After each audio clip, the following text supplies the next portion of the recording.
चलिएगा तो हम बात करेंगे बिगिनिंग ऑफ द रिवोल्ट। 1857 के रिवोल्ट की जो बिगिनिंग होती है, जो शुरुआत होती है, वो किस तरह से होती है और कहाँ कहाँ से होती है, इसको अब हमको डिस्कशन करना है। ठीक है, तो बिगिनिंग ऑफ द रिवोल्ट का जो हमारा टॉपिक है वो चलेगा। इसमें सबसे पहला इवेंट, सबसे पहला कारण, सबसे पहली इवेंट कहाँ पर होती है, इसको डिस्कस करते हैं। उससे पहले हमने कॉजेस को डिस्कस कर चुके हैं, कारण को डिस्कस कर चुके हैं, और आप सभी को पता है 1857 के इस विद्रोह के पीछे कई सारे कारण थे, लेकिन जो इमीडिएट कॉज था, जो तत्कालिक कारण था, वो था एनफील्ड राइफल में यूज किया जाने वाला ग्रीस्ड कार्टिजेस, जिसको राइफल में डालने से पहले मुंह से फाड़ना पड़ता था, उसके कवर को काटना पड़ता था, और ये खबर फैली कि ये जो कवर है, इस पर जो ग्रीस लगा हुआ है वो गाय और सुअर की चर्बी से बना होता है। ठीक है, तो ये खबर जैसे जैसे सेना के अफसर्स में, सेनाओं के सिपाहियों में फैलना शुरू होती है, वो इस कारतूस को यूज करने से मना करते हैं, इस कारतूस को टच करने से मना कर देते हैं। ठीक है, अब ये घटना सबसे पहले कहाँ घटती है, फर्स्ट इवेंट कहाँ होता है, तो ये घटना सबसे पहले घटती है बहरामपुर में। सबसे पहला इवेंट कहाँ होता है, बहरामपुर, जो यूपी में आता है, बहरामपुर। ठीक है,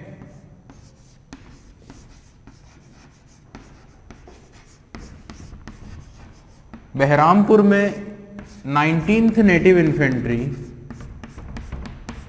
के जो सिपाही थे, उनके द्वारा इस ग्रीस्ड कार्टिजेस को यूज करने से मना कर दिया जाता है। ठीक है, तो उनके द्वारा जो आदेश था उनको अनफॉलो किया जाता है वहां के सिपाहियों के द्वारा। इसके बाद क्या करते हैं ब्रिटिशर्स, ये British government disbanded to 19th native infantry, और 19वीं नेटिव इन्फेंट्री को क्या कर दिया जाता है, डिसबैंड कर दिया जाता है, क्योंकि उन्होंने जो न्यू राइफल थी, जो न्यू एनफील्ड राइफल थी, उसको यूज करने से मना कर दिया। ठीक है, ये होता है पहला इवेंट। हालांकि हिस्ट्री में या एग्जाम्स में इसके ऊपर से ज्यादा क्वेश्चन नहीं पूछे जाते हैं। अब देखिए जो सेकंड इवेंट है जिसको हम डिस्कस कर रहे हैं यहाँ पर, और जिसके बाद, या जिसको हम इस रिवोल्ट की, इस महान क्रांति की सबसे पहली कड़ी मानते हैं, जिसे हम चिंगारी के रूप में देखते हैं, वो होता है सेकेंड इवेंट। जो कहाँ पर होता है, वो होता है बैरकपुर। और बैरकपुर कहाँ पर है, बैरकपुर आता है कलकत्ता या बंगाल के पास। बंगाल प्रेसिडेंसी में बैरकपुर नाम से एक जगह थी, और वहां पर 34th नेटिव इन्फेंट्री हुआ करती थी। 34वीं देसी रेजिमेंट हुआ करती थी, या इन्फेंट्री हुआ करती थी। इन्फेंट्री का मतलब ऐसी सेना जिसमें पैदल सैनिक होते हैं। ठीक है, तो जो 34वीं नेटिव इन्फेंट्री थी, जिसके एक युवा या यूथ, एक ब्राह्मण सिपाही जिसमें पोस्टेड थे, जिनका नाम था मंगल पांडे। मूल रूप से मंगल पांडे यूपी से हुआ करते थे, लेकिन उनकी पोस्टिंग कहां पर थी, पश्चिम बंगाल के बैरकपुर में। तो बंगाल की जो नेटिव इन्फेंट्री थी, हम बोल सकते हैं बंगाल नेटिव इन्फेंट्री। ठीक है, और कौन से नंबर की, तो 34th बंगाल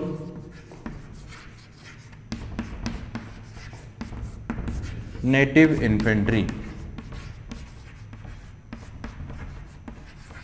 जो कहां पर थी, कहां पर इसकी नियुक्ति हुई थी, तो ये इन्फेंट्री थी बैरकपुर में।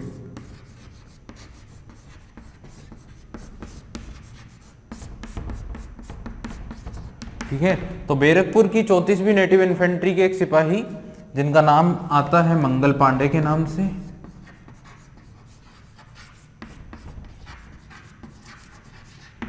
जिन्होंने अकेले ही रिवोल्ट को शुरू कर दिया, अकेले ही विद्रोह शुरू कर दिया, अकेले ही रिवेलियन स्टार्ट कर दिया, और अपने सोल्जर्स को, अपने सिपाहियों को इन्होंने मोटिवेट करने की कोशिश की रिवोल्ट शुरू करने के लिए, ब्रिटिशर्स के खिलाफ हथियार उठाने के लिए।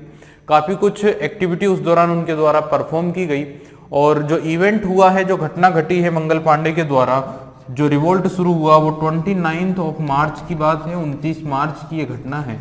और 29 मार्च ऑफ 1857 एट बैरकपुर, मंगल पांडे ने क्या किया है, रिफ्यूज कर दिया है टू यूज एनफील्ड राइफल, या हम बोल सकते हैं ग्रीस्ड कार्टिजेस को यूज करने से मना कर दिया गया। किसके द्वारा, मंगल पांडे के द्वारा।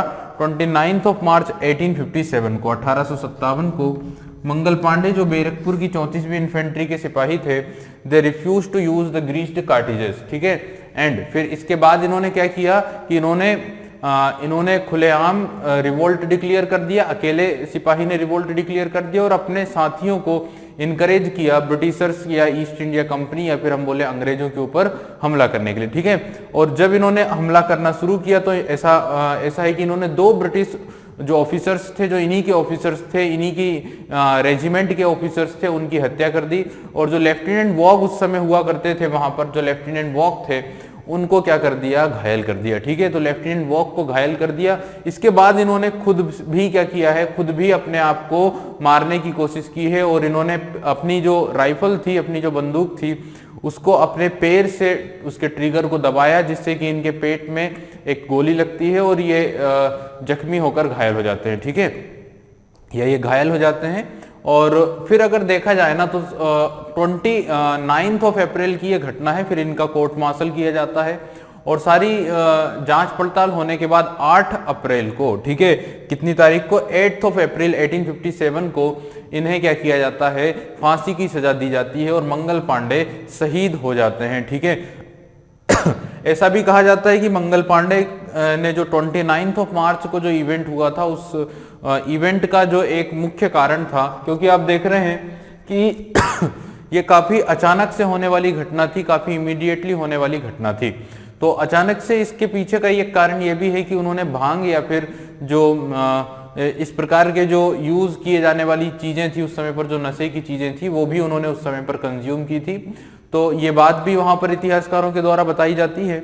हालांकि मंगल पांडे ने इस रिवोल्ट को शुरू किया, इस विद्रोह को शुरू किया था वहां पर, लेकिन 8 अप्रैल को, 8 अप्रैल 1857 को उन्हें क्या किया कर दिया गया, उन्हें एग्जीक्यूट कर दिया गया, उनकी हत्या करवा दी गई, या फिर हम बोले कि उन्हें शहीद कर दिया गया, उन्हें फांसी पर चढ़ा दिया गया। ठीक है, तो एक इवेंट में यहां पे लिख दे रहा हूं, 8 अप्रैल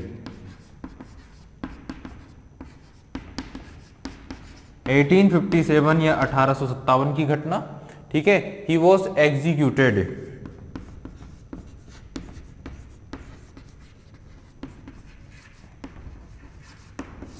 इन्हें फांसी पर लटका दिया गया, इनकी हत्या कर दी गई और तभी से मंगल पांडे हमारे लिए क्या हो गए हैं, शहीद हो गए। ठीक है, जैसे जैसे मंगल पांडे के बारे में ये खबर फैलना शुरू हुई, अलग अलग रेजिमेंट्स में, अलग अलग बटालियंस में, या अलग अलग नेटिव इन्फेंट्री में, और इस खबर ने एक चिंगारी की तरह, जंगल में लगी हुई आग की तरह काम किया। और जो इंडियन सोल्जर्स थे वो और ज्यादा भड़क उठे, उनके अंदर जो विद्रोह की आग थी और ज्यादा भड़क उठी। ठीक है, इसके बाद अगर देखा जाए तो फिर जो तीसरी घटना आती है, जो तीसरा इवेंट आता है, अच्छा आप ध्यान रखिएगा, सबसे पहले बहरामपुर 19th नेटिव इन्फेंट्री, फिर सेकंड नंबर पे हमने डिस्कस किया 34th जो नेटिव इन्फेंट्री थी, जो कहां पर थी, बंगाल में। और बंगाल की जो नेटिव इन्फेंट्री थी, इसमें ये कहां पर अपॉइंटेड थी, तो ये लोग बैरकपुर में थे, बैरकपुर वेस्ट बंगाल कलकत्ता के नियर है। और इसमें जो सिपाही थे उनका नाम था मंगल पांडे, बिलोंग करते हैं यूपी से, लेकिन पोस्टिंग वहां पर थी। मंगल पांडे ने विद्रोह खुलेआम डिक्लेयर कर दिया और अकेले विद्रोह को शुरू कर दिया है। और कुछ ब्रिटिश ऑफिसर्स की इन्होंने हत्या कर दी, लेफ्टिनेंट वॉक को घायल कर दिया। और इसके बाद अगर देखा जाए तो इन्हें अरेस्ट, इन्होंने खुद भी अपने आप को मारने की कोशिश की है। ठीक है, और फिर 8 अप्रैल को इन्हें क्या किया गया, फांसी पर लटका दिया गया। ठीक है, फांसी की सजा दे दी गई। और फिर इनकी जो मृत्यु या इनको फांसी दिए जाने की जो खबर थी, सभी रेजिमेंट्स में, सभी बटालियंस में जब ये फैलना शुरू हुई, तब इसके बाद जो अगला रेजिमेंट था वो था 7th ओध रेजिमेंट या अवध रेजिमेंट, 7वां अवध रेजिमेंट, जिसे ब्रिटिशर्स ने डिसबैंड कर दिया। अच्छा, ब्रिटिशर्स ने इस बहरामपुर में जो 19th नेटिव इन्फेंट्री थी उसे भी डिसबैंड कर दिया था, साथ ही 34th नेटिव इन्फेंट्री जो थी उसे भी क्या कर दिया, डिसबैंड कर दिया। फिर जो 7th ओध रेजिमेंट थी, 7वीं जो अवध रेजिमेंट थी, उसे भी क्या कर दिया गया, डिसबैंड कर दिया गया। अब हम बात करेंगे जहां से एक एक्सप्लोजन होता है, जहां से इस विद्रोह की शुरुआत होती है। देखिए, विद्रोह की शुरुआत कहां से होती है, तो वो आप सभी को पता है कि विद्रोह का जो बेसिकली अगर सेंटर जहां से स्टार्ट हुआ है ये रिवोल्ट, वो जगह कौन सी है, तो वो जगह है मेरठ। मेरठ में रिवोल्ट क्या होता है, पूरी तरह से शुरू होता है, या शुरुआत इसकी कहां से होती है, मेरठ से होती है। लेकिन आप लोग देख रहे हैं मार्च में ये घटनाएं घटना शुरू हुई हैं, और अगर हम एग्जैक्ट डेट की बात करें तो वो 10 मई मानी जाती है, 10th मई से रिवोल्ट शुरू माना जाता है।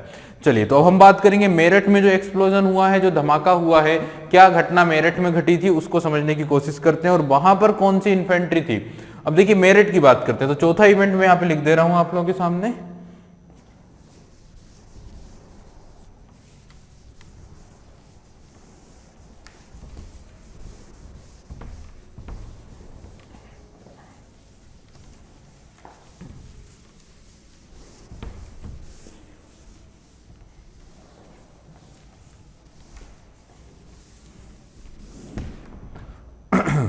देखिए 4th नंबर पे हम बात कर रहे हैं कहाँ की, मेरठ की। और यहीं से आपको समझना है मेरठ ही क्या है, वो जगह है जहां से विद्रोह शुरू हुआ था, ठीक है। और ये अगर कंफ्यूजन हो किसी को कि मंगल पांडे मेरठ के थे या मेरठ से बिलोंग करते हैं, तो ऐसा नहीं है। मंगल पांडे जो अपॉइंटेड थे वो कहाँ पर अपॉइंटेड थे, बैरकपुर। बैरकपुर कहाँ पर आता है, बैरकपुर वेस्ट बंगाल में आता है, ठीक है। तो वहां पर 34th नेटिव इन्फेंट्री के वो एक सिपाही थे ब्रिटिशर्स के या ईस्ट इंडिया कंपनी के। अब 4th इवेंट जो होता है वो क्या होता है, वो होता है मेरठ की घटना। मेरठ में जो एक्सप्लोजन हुआ है, मेरठ में जो विद्रोह शुरू हुआ है, मेरठ से जो विद्रोह शुरू हुआ उस बात को समझें। तो क्या होता है कि जैसे खबर मेरठ तक पहुंचती है और मेरठ में ये जो विद्रोह है वो होना शुरू होता है 24 अप्रैल 1857 या 1857, ठीक है। 24 अप्रैल 1857। देखिए जो डेट्स है ना वो थोड़ी सी इंपॉर्टेंट है, क्योंकि मंगल पांडे को फांसी पर कब लटकाया गया, उनको कब शहीद किया गया, एक क्वेश्चन आपसे ये पूछा जाएगा। 8 अप्रैल 1857। मंगल पांडे के द्वारा रिवोल्ट कब खुलेआम डिक्लेयर किया गया, 29 मार्च 1857, 29 मार्च 1857। रिवोल्ट शुरू कब से हुआ है, रिवोल्ट स्टार्ट कब से हुआ है, आंसर होगा 10 मई 1857। 10 मई 1857 से रिवोल्ट की शुरुआत मानी जाती है, जो लगभग जून 1858 तक, इट मींस की लेस देन 1 ईयर या लगभग 1 ईयर तक ये जो रिवोल्ट है ये चला था, ठीक है। अब देखिए यहाँ पे 24 अप्रैल 1857 में हम बात कर रहे हैं मेरठ की। मेरठ में क्या होता है कि 3rd कैवेलरी, तीसरी जो कैवेलरी थी या जो कैवेलरी जो फोर्स होती है, इट मीन जो घुड़सवार सेना होती है, उनके द्वारा रिफ्यूज कर दिया गया है ग्रीस्ड कार्टिजेस को यूज करने से, ठीक है। तो क्या होता है 24 April 1857, the 3rd cavalry of Meerut refuse to use greased cartridges, ठीक है। तो ग्रीस्ड कार्टिजेस को यूज करने से मना कर दिया जाता है कैवेलरी रेजिमेंट के द्वारा, घुड़सवार रेजिमेंट के द्वारा।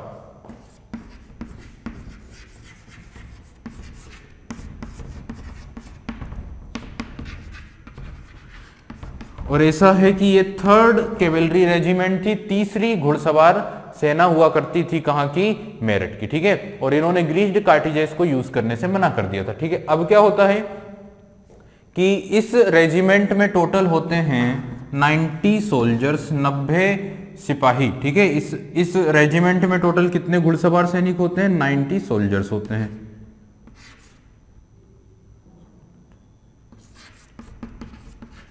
90 ट्रूप्स होते हैं, 90 सिपाही होते हैं, ठीक है। अब इन 90 सिपाहियों का कोर्ट मार्शल कर दिया जाता है, इन सभी का कोर्ट मार्शल कर दिया जाता है, इनकी जो कैवेलरी रेजिमेंट थी उसे डिसबैंड कर दिया जाता है, ठीक है। और फिर जो घटना होती है वो घटती है ऑन 9 मई 1857,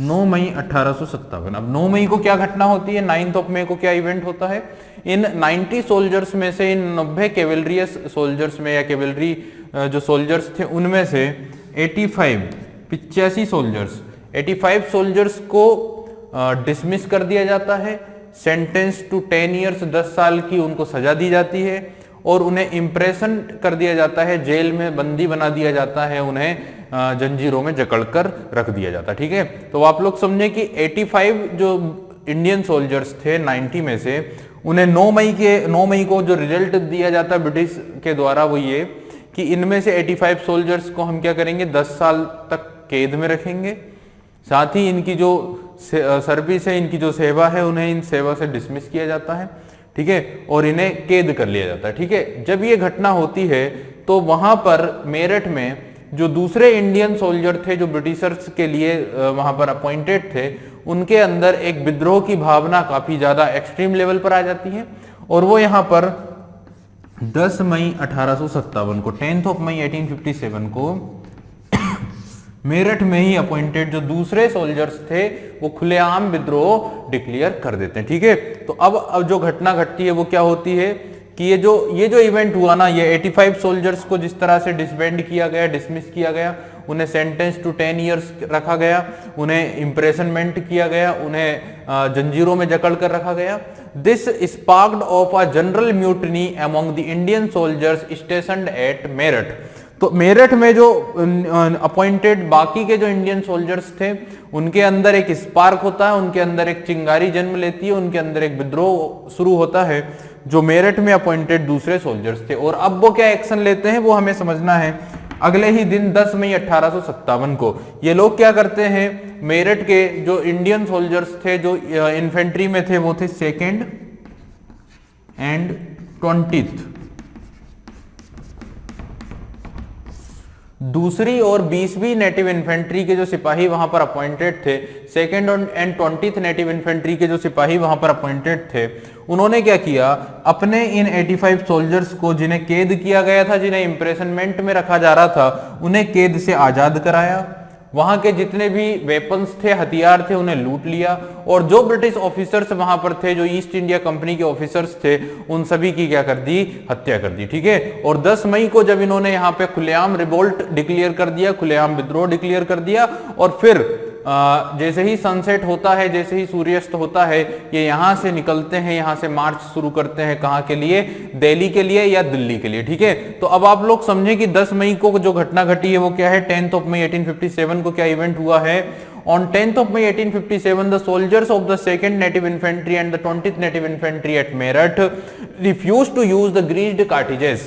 तो क्या होता है, सबसे पहले जब उन्हें पता चलता है कि 9 मई 1857 को क्या किया गया है कि उन्हीं के जो साथी थे, जो सिपाही थे, उन्हें 10 साल की सजा दी गई, उन्हें कैद में रखा गया। Then the soldiers of 2nd and 20th Native Infantry who was appointed in Meerut, they are refused to touch greased cartridges. उन्होंने भी रिफ्यूज कर दिया है इन चर्बी युक्त कारतूसों को टच करने से। And broke out in open rebellion, और इन्होंने एक खुला विद्रोह क्या कर दिया है, घोषित कर दिया है। किसके अगेंस्ट में, EIC के अगेंस्ट में। And they released their imprisoned soldiers, इन्होंने अपने कैद जो सिपाही थे, जो साथी थे, उन्हें क्या किया है, फ्री कराया है, उन्हें आजाद कराया। किल्ड देयर ऑफिसर्स, उन ऑफिसर्स को जो वहां पर अपॉइंटेड थे उनकी हत्या कर दी।